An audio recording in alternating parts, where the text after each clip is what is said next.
तो चलिए हम लोग शुरुआत करते हैं आज की क्लास की। तो कह रहा है कि राम ने 6 काली और एक सफ़ेद गेंद खरीदी। काली गेंद की कीमत सफ़ेद गेंद की कीमत का 5/2 है।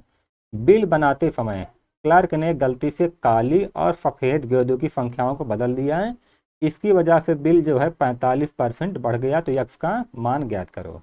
ठीक है, आसान सवाल हम लोग देखते हैं। दो गेंदें हैं, ब्लैक एंड वाइट। ठीक है, गेंदों की संख्या कितनी है? ब्लैक गेंद की संख्या है 6 और वाइट की कितनी है? ठीक है, लेकिन जब क्लर्क ने गलती से इनकी संख्याओं को बदल दिया तब ब्लैक कितना हो गया? तब ब्लैक एक्स हो गया और वाइट कितना हो गया? 6। ठीक है, और कह रहा है काली गेंद की कीमत, यानी ब्लैक गेंद की कीमत जो है सफ़ेद गेंद, वाइट गेंद की कीमत कितना है? 5/2 है। तो यहाँ से ब्लैक और वाइट गेंद की कीमत का रेशियो कितना आ जाएगा? 5/5/2। ठीक है, कीमत क्या हो जाएगा? कीमत ब्लैक की गेंद की कीमत हो जाएगी 5 और वाइट की 2। और यहाँ पर जब इनकी संख्याओं को गलती से इसने बदल दिया ना क्लर्क ने, तब भी कीमत तो वही रहेगी। यानी यक्स ब्लैक गेंदों की कीमत 5 और 6 सफ़ेद गेंदों की कीमत।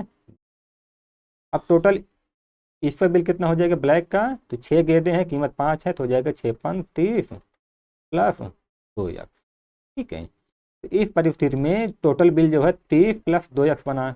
और यहाँ पर कितना बिल बन जाएगा? जो है 5 यक्स। ठीक है, गेंद सफ़ेद यक्स हैं, हर गेंद की कीमत 5 है, तो हो जाएगा 5 यक्स प्लस, और इस सफ़ेद गेंद की कीमत कितना हो जाएगा? 6×2 = 12। ठीक है, अब देखिए, कह रहा है कि जब इसने ऐसा किया तो इसकी वजह से बिल जो है 45% बढ़ गया।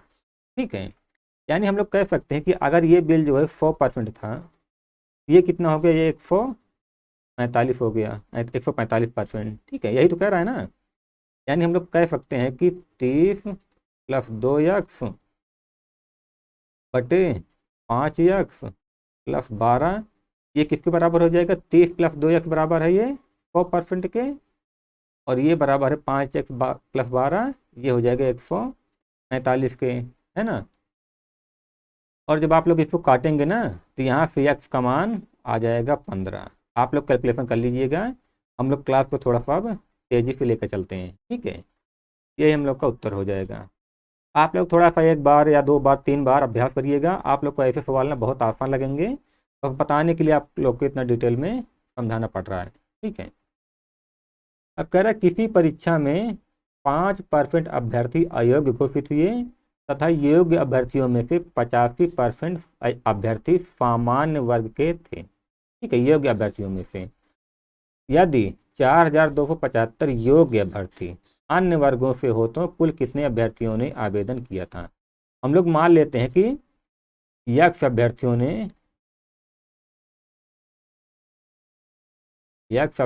ने आवेदन किया था। अच्छा बताइए, ये 4275 क्या है? योग्य अभ्यर्थी हैं और अन्य वर्गों से हैं। ठीक है, आप लोग इसको ध्यान में रखिएगा, हमको यही बराबर करना है। टोटल अभ्यर्थी हैं यक्स, और इसके 5% अभ्यर्थी अयोग्य हैं, तो योग्य कितने हो जाएंगे? 95%। अब 95 के पंचा यक्स का 95%, इसमें से 85% जो है सामान्य वर्ग के हैं। ठीक है, ये तो हो गए योग्य। कह रहा है आगे कि योग्य अभ्यर्थियों में से, यानी इतने में से 85 अभ्यर्थी सामान्य वर्ग के हैं। अन्य वर्ग कितने होंगे? यानी इसका अन्य वर्ग कितना हो जाएगा? 15%, और ये बराबर दिया है 4275। ठीक है, आप लोग इसको भी काट लीजिएगा। जब आप लोग काटेंगे तो यहाँ से भी यक्स का मान आ जाएगा 30,000। ठीक है, उम्मीद है आप लोग समझ पाए होंगे, आसान सवाल है। हम लोग देखते हैं अगला वाला सवाल। अब इसमें कह रहा है कि किसी व्यक्ति की मासिक आय 13,500 रुपये थी। उसका व्यय जो है 9,000 रुपये था। अगले वर्ष उसकी आय 14% बढ़ गई तथा उसका व्यय जो है 7% बढ़ गया। उसकी बचत में प्रतिशत वृद्धि क्या थी? ठीक है, ध्यान देना, ऐसे सवालों में अगर अगर बचत जो है प्रतिशत में पूछे बचत पूछे या कुछ भी पूछे, प्रतिशत में पूछे, प्रतिशत में पूछे तो हम लोग आय, व्यय और बचत को 100 के गुणनखंड में कर देंगे। ठीक है, कैसे होगा मैं आप लोग को बता रहा हूँ, आप लोग ध्यान से समझिएगा। आय, व्यय और बचत। ठीक है, अब देखिए आय कितनी है 13,500 और व्यय कितना है 9,000। ये बताइए बचत कितनी होगी, आय में से व्यय घटाएंगे तो हो जाएगा 4500। हम लोग को इसको 100 के गुणनखंड में लाना है और साफ आप दिख रहा है कि 45 से इसको एक बार काटेंगे तो ये हो जाएगा 100 और ये हो जाएगा 200 और ये हो जाएगा 300। यानी अब उसकी इनकम कितना हो गया 300, व्यय 200। तो जाहिर सी बात है बचत 100 होगा और हमारा यहाँ पर 100 आ भी रहा है। ठीक है, लेकिन ऐसा हम लोग तभी करेंगे जब बचत, व्यय या आय जो है परसेंट में पूछा हो। ठीक है, अगर रियल में पूछा हो तब ऐसा हम लोग नहीं कर पाएंगे। अब देखिए वर्तमान आय 300, व्यय 200, बचत 100। कह रहा है कि अगले वर्ष उसकी आय 14% बढ़ गई। ठीक है, 300 था, 300 का 14% क्या होगा, बढ़ी आय। कह रहा है कि अगले वर्ष उसकी आय 14% बढ़ गई। 300 का 14% कितना होगा, तो साफ आप दिख रहा है 14 तिरिक 42। अगले वर्ष उसकी आय 42 रुपये और हो गई। ये बताइए व्यय कितना बढ़ेगा, बढ़ी व्यय। तो 200 का व्यय कितना है 7% बढ़ेगा, तो 200 का 7% कितना हो जाएगा, 7 दूनी 14। ठीक है, ये बताइए अगर उसकी अगले साल उसकी इनकम 42 रुपये और बढ़ गई और उसका खर्च भी 14 रुपये और बढ़ गया, ये बताइए उसकी बचत, बचत कितनी बढ़ेगी, 42 रुपये और कमा रहा है लेकिन 14 रुपये और खर्चा कर दे रहा है, तो जाहिर सी बात है 42 में से 14 घटाएंगे तो वो आ जाएगा 28।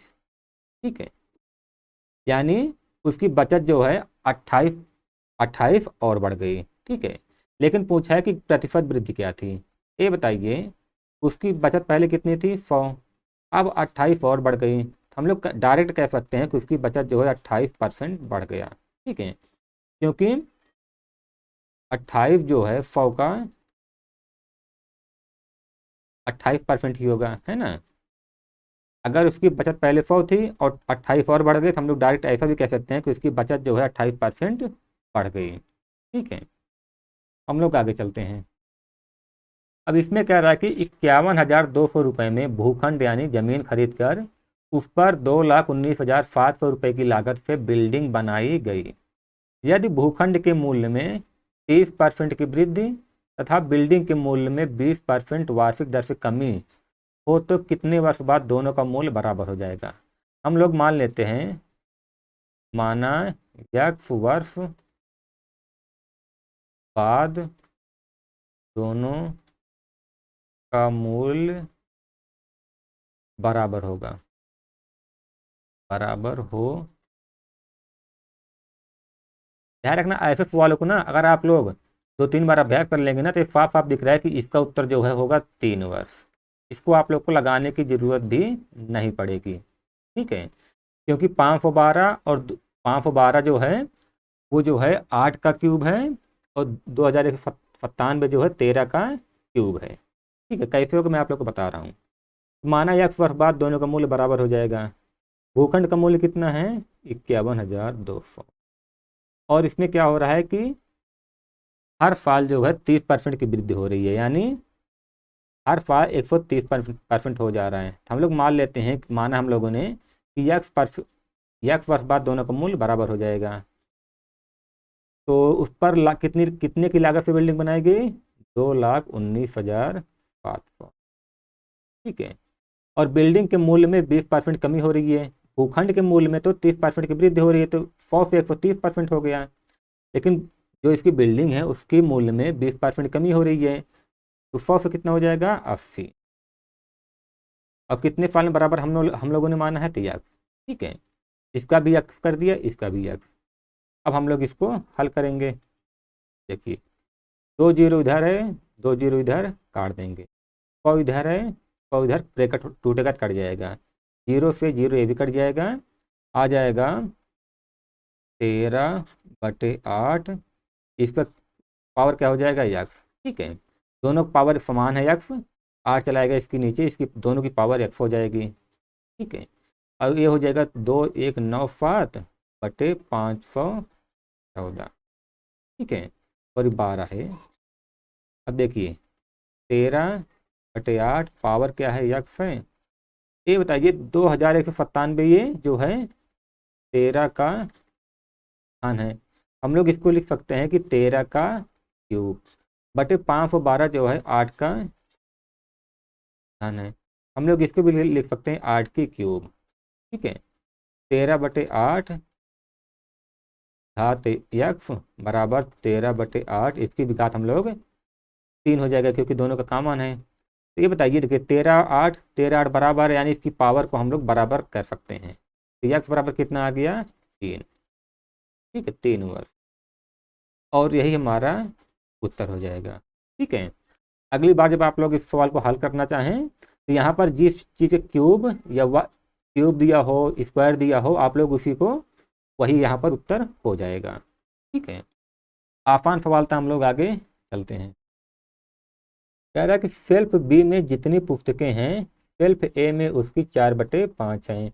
यदि ए की 25% पुस्तकें बी में अंतरित कर दी जाएं और फिर बी से 25% पुस्तकें ए में अंतरित कर दी जाएं तो ए में पुस्तकों की कुल संख्या का ए में पुस्तकों की कुल संख्या का प्रतिशत होगा।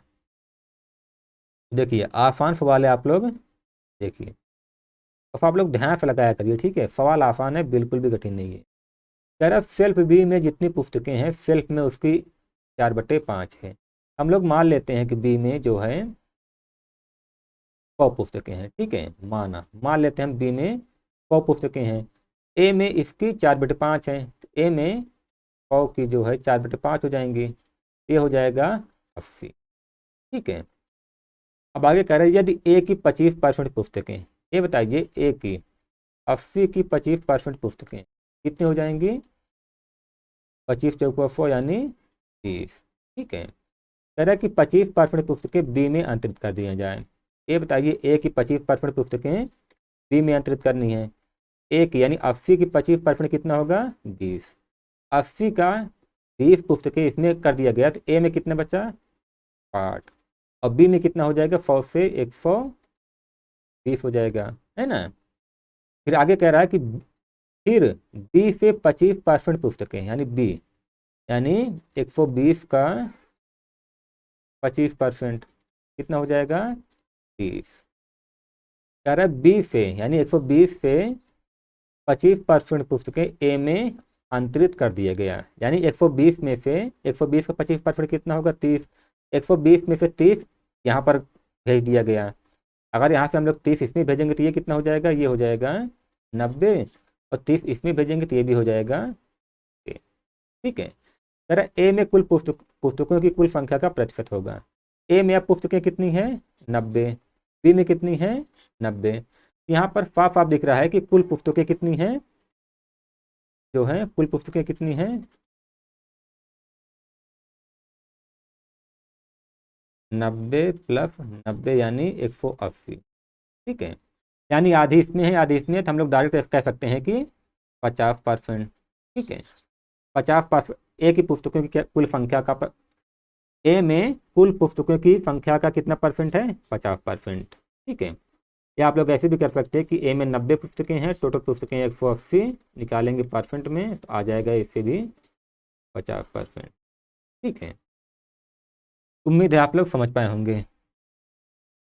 कह रहा व्यंजक यक्स क्यूब वाई स्क्वायर में यक्स तथा वाई के मानों में क्रमशः 25% तथा 20% कमी करने पर व्यंजक के मान में कितने प्रतिशत कमी आएगी। ठीक है, यक्स का क्यूब है और वाई का स्क्वायर, 25% का मान रेशियो कितना होगा, 1/4, 4 का 25% कितना, 1। ठीक है, यानी अगर यक्स 4 था तो इसमें एक रेशियो की कमी हो जा रही है, तो यक्स कितनी बार है, 3 बार, यानी 4 था पहले और बाद में। ठीक है, यानी यक्स अगर यक्स के मान में कितनी कमी हो रही है? 25% की। तो 25% का रेशियो 1/4, यानी यक्स जो है 4 था तो उसमें 1 रेशियो की कमी हो जा रही है। यानी पहले अगर 4 था तो अब कितना हो जा रहा है? 3 रेशियो। लेकिन यक्स जो है 3 बार है, यानी 4 3 4। ठीक है। वैसे 20% का रेशियो 1/5। ठीक है, यानी वाई अगर 5 था तो इसमें 1 रेशियो की कमी हो जा रही है, क्योंकि वाई के मान में कह रहा है कि 20% कमी हो जा रही है, तो 5 का 20% 1 होगा। यानी वाई अगर पहले 5 रेशियो था, अब कितना हो जा रहा है? 4। वाई 2 बार है, 5 और 4। ठीक है, इसको हम लोग हल करेंगे और जितने यहाँ पे हो सकता है उतना हम लोग काट देंगे। एक एक 4 2 4, 2 4 यहाँ पर कट रहा है ना। 5 पचम 25, चौकुआ 100, 3 त्रिका 9 तिरिक 27। ठीक है, अब देखिए, तो कह रहा है कि व्यंजक के मान में कितने प्रतिशत कमी आएगी। पहले व्यंजक का मान कितना था? 100, अब कितना हो गया? 27। कितना कम हो रहा है? तो ये साफ आप देख रहे हैं कि ये जो है 73 कम हो रहा है। ठीक है, पहले संख्या 100 थी और अब 73 कम हो रहा है, तो हम लोग सीधा कह सकते हैं कि 73% कम हो रहा है। ठीक है, हम लोग आगे चलते हैं। कह रहा है कि 2500 लोगों में से केवल 60% लोग बचत करते हैं, यदि 30% लोग बैंक में, 32% लोग डाकघर में तथा शेष लोग शेयर में बचत करते हैं, तो शेयर धारकों की संख्या क्या है? हम लोग मान लेते हैं शेयर धारकों की संख्या यक्स है। ठीक है, अब आप लोग यहाँ पर ध्यान में रखिएगा, यहाँ पर कह रहा है 30% लोग बैंक में और 32% लोग डाक में जमा करते हैं। ठीक है, यानी इन दोनों में मिलाकर कुल कितना जमा करते हैं? जो है 62%। ठीक है, यहाँ पर ये नहीं कह रहा है कि सेफ का 32% डाकघर में, अगर सेफ करता तब कुछ अलग मान हो जाता, लेकिन यहाँ पर कह रहा है 30% बैंक में और 32% डाक में। हम लोग सीधा इन दोनों को जोड़ सकते हैं कि 62% इन दोनों में जमा कर रहा है, और जो शेष बच रहा है वो कितना? वो जो है शेयर में बचत करता है। तो शेष कितना बच रहा है? 38%। तो 38% जो शेष बच रहा है वो शेयर में, ठीक है, शेयर में बचत करता है। ये बताइए, 2500 लोग हैं, इसमें से 60% लोग बचत करते हैं, तो हो जाएगा 2500 का 60%। ठीक है, 2500 के 60% में से जो 62% हैं ये लोग बैंक और डाकघर में बचत करते हैं शेष। ठीक है, 62% अगर इन दोनों में बचत करते हैं तो शेष कितने हैं? 38%। 38% जो है लोग शेयर में बचत करते हैं, इतने का 38% किसके बराबर हो जाएगा? वो हो जाएगा यक्स के। ठीक है, अब देखिए हम लोग अब सिर्फ इसी को हम लोग काट देंगे, यक्स का मान आ जाएगा, वही हमारा उत्तर हो जाएगा। तो 2 जीरो से 2 जीरो कट गया, 25 चौकुआ 100, 4 से कटेगा तो हो जाएगा 15, और 15 में से गुणा करेंगे तो हो जाएगा 15 8 120 की जीरो हासिल 12, 15 3 45, 10 55 56 57। यक्स का मान कितना आ गया? 570। यानी इतने लोग जो है फेयर, इतने शेयर धारक जो है शेयर में बचत करते थे। यही हमारा उत्तर हो जाएगा। ठीक है, कह रहा है कि जल कर में 20% की वृद्धि हुई, लेकिन इसकी खपत जो है 20% कम हुई है, तो धन के खर्च में वृद्धि या कमी कितनी हुई? ऐसे सवाल हम लोग देख चुके हैं, लेकिन फिर भी मैं आप लोग को एक बार बता देता हूँ पहले और अब। ये बताइए, जल कर यानी टैक्स, टैक्स में कितनी की वृद्धि हुई? 20%। 20% का रेशियो 1/5, यानी पहले 5 था तो अब कितना हो गया? 1 रेशियो बढ़ रहा है तो 6 हो गया। लेकिन कह रहा है कि जल की खपत 20% कम हो गई, तो 20% का रेशियो भी 1/5। खपत क्या हो रहा है? 20% कम, यानी खपत पहले 5 थी तो अब कितना हो जा रहा है? 1 रेशियो कम, यानी 4। ठीक है, ये बताइए टोटल खर्च में, कह रहे टोटल खर्च में वृद्धि या कमी कितनी हुई? पहले कितना खर्च हो रहा था? 5 पचम 25 रेशियो खर्च हो रहा था, अब 6 को 24, 24 रेशियो खर्च हो रहा है। ये बताइए कितना रेशियो कम हो रहा है? 1 रेशियो। पहले 25 रेशियो खर्च हो रहा था, अब 24 रेशियो खर्च हो रहा है। इसका मतलब जो है अब जो है 1 रेशियो कम खर्च हो रहा है ना। लेकिन यहाँ पर विकल्प दिया परसेंट में, हम लोग 1 रेशियो कम हो रहा है किसमें? 25 रेशियो में। 1 रेशियो कम हो रहा है किसमें से? 25 रेशियो में से। हमको लाना है उत्तर परसेंट में 100 से पूरा कर देंगे। 8 से 8, 25 चौकू 100, हो जाएगा 4%। ठीक है, धन के खर्च में 4% की कमी हो रही है।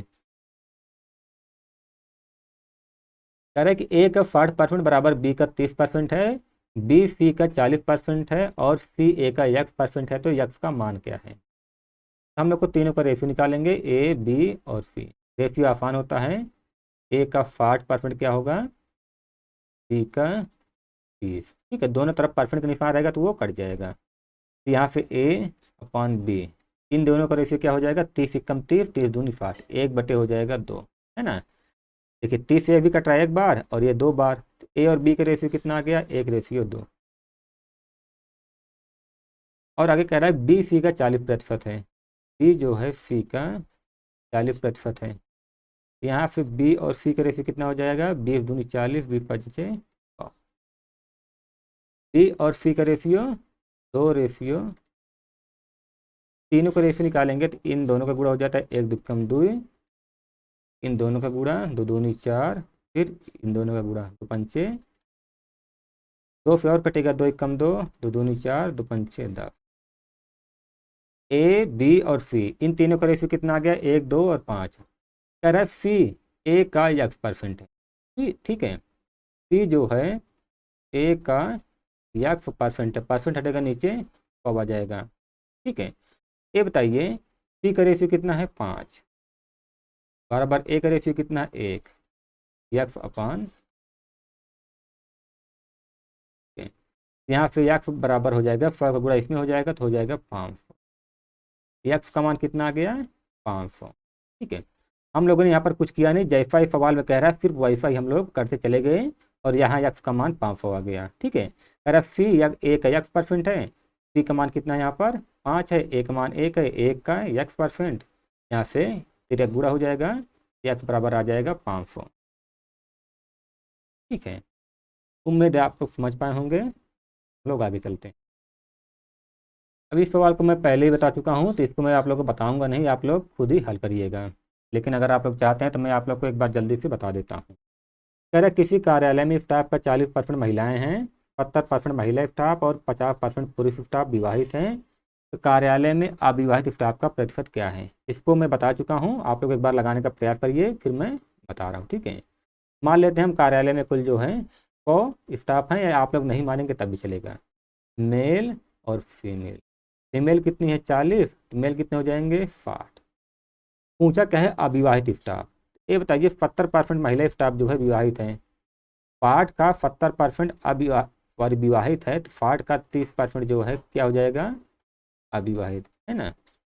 60 का, और ये तो पुरुष का हो गया। देखिए 70% महिला स्टाफ यानी 40 का 70% तो विवाहित हैं, यानी 40 का जो है 30% अविवाहित है ना। यानी टोटल 12 महिला जो है अविवाहित है।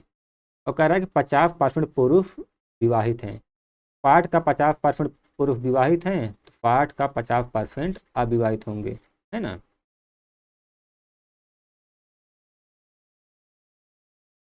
60 का 50% कितना हो जाएगा 30, तो 30 पुरुष अविवाहित हैं, 12 महिलाएं अविवाहित हैं, तो क्या हो जाएगा 30 + 12, यानी 42% स्टाफ जो है अविवाहित हैं। यहाँ पर उत्तर पूछा है इसने परसेंट में, इसलिए हम लोग डायरेक्ट कह सकते हैं कि 42% जो है अविवाहित हैं। ठीक है, हम लोग आगे चलते हैं। कह रहा है कि एक नगर में 1000 निवासियों में से 60% पुरुष हैं और जिनमें से 20% साक्षर हैं। यदि सभी निवासियों में 25% साक्षर हैं तो नगर में कितने प्रतिशत महिलाएं साक्षर हैं। बहुत आसान सवाल, हम लोग देखते हैं।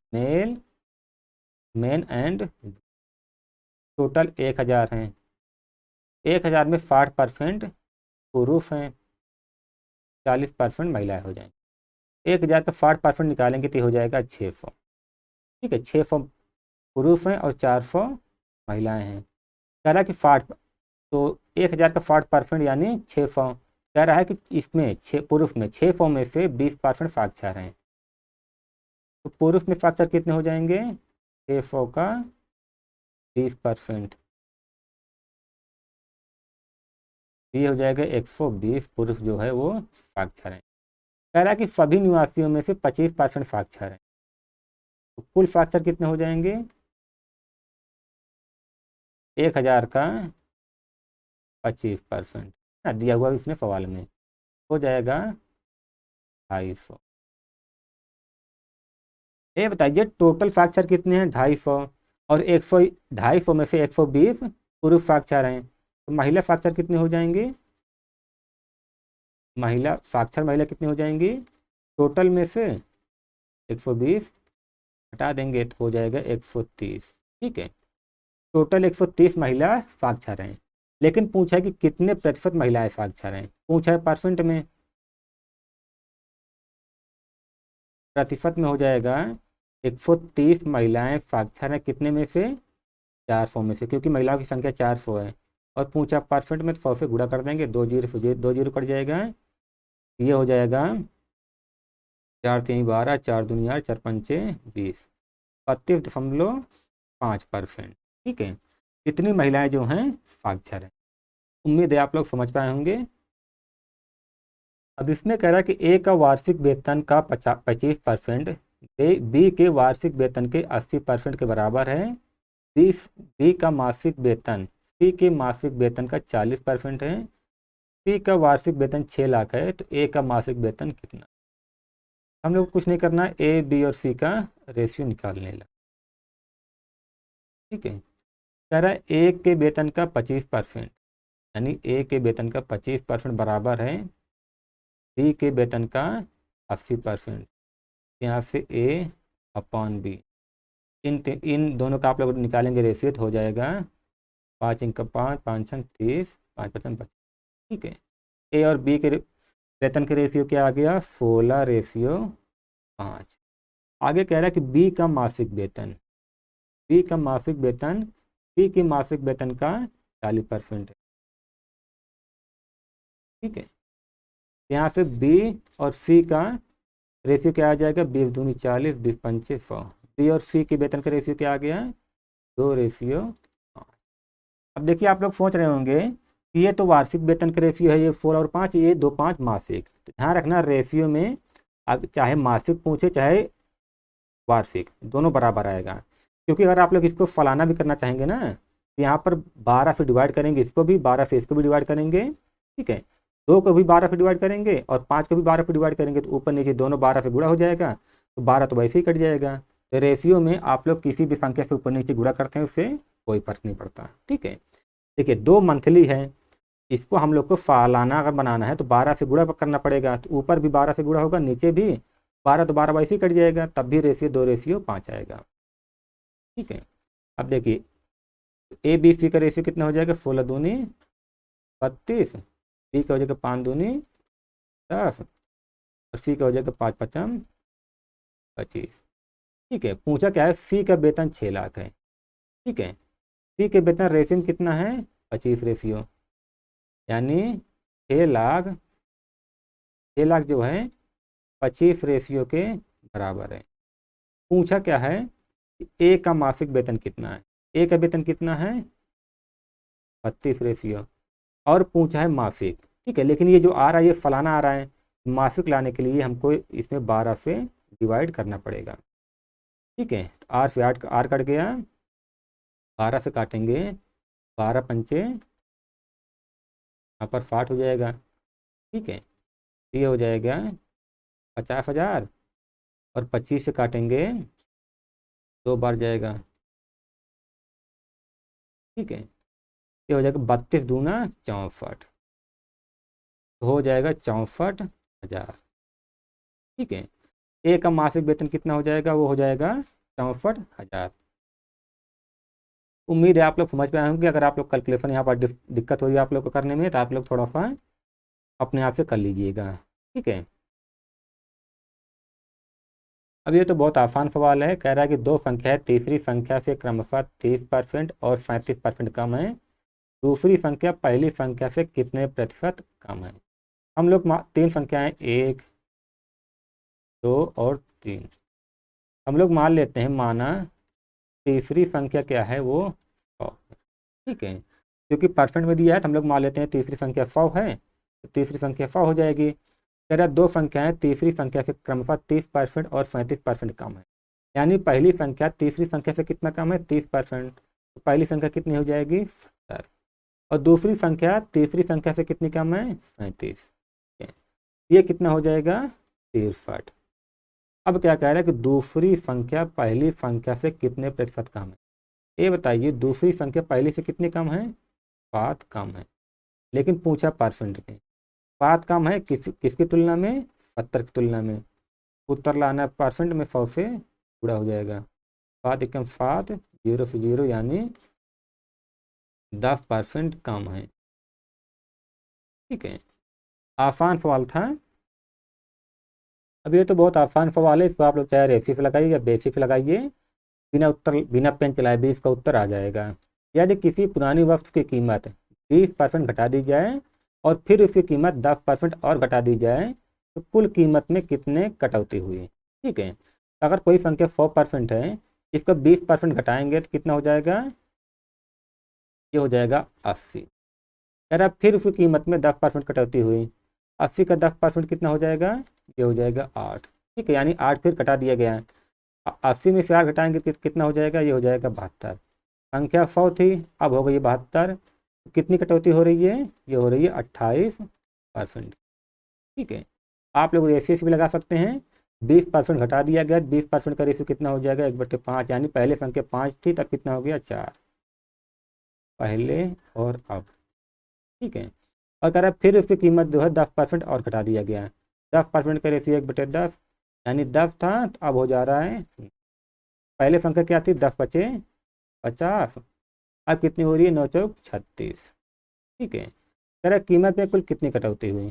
पहले संख्या 50 थी, अब हो जा रही है 36।